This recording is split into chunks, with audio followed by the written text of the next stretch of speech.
Okay, this is a topic that I'd like to briefly touch on for a moment. Devil May Cry 5, which was released back in March of this year, came out a couple of months ago. That's a game that a lot of people would like to see on Nintendo Switch, but there's been some speculation over the past couple of months of whether or not it's going to happen.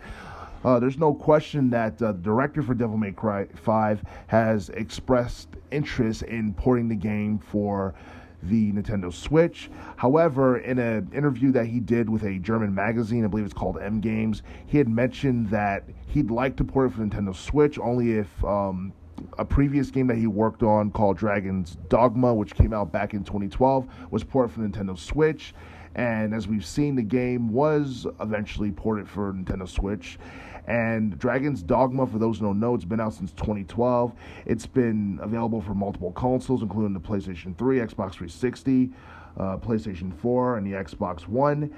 And basically, it's an action RPG that a lot of people have praised since its release, and it's a game that people are waiting to see a sequel for. The closest thing we got to any type of sequel from Dragon's Dogma from 2012 is Dragon's Dogma Online, which came out back in 2015. Now, as far as Devil May Cry is concerned, Devil May Cry 5 is a game that a lot of people are still waiting to see on the Switch console, and as far as sales is concerned, I believe it reached over 2 million copies worldwide. It's quite possible that it will surpass its predecessor, Devil May Cry 4 from 2008. We'll just have to wait and see.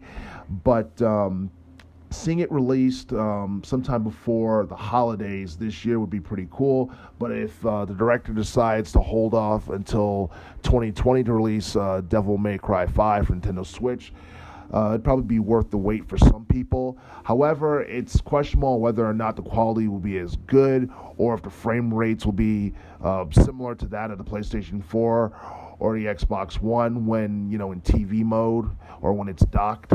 But we'll have to wait and see if it actually does become a reality. But this is something that a lot of people are pushing for, so let's just keep our fingers crossed, and let's just hope that Devil May Cry 5 makes it to the Nintendo Switch either sometime later in 2019 or in 2020.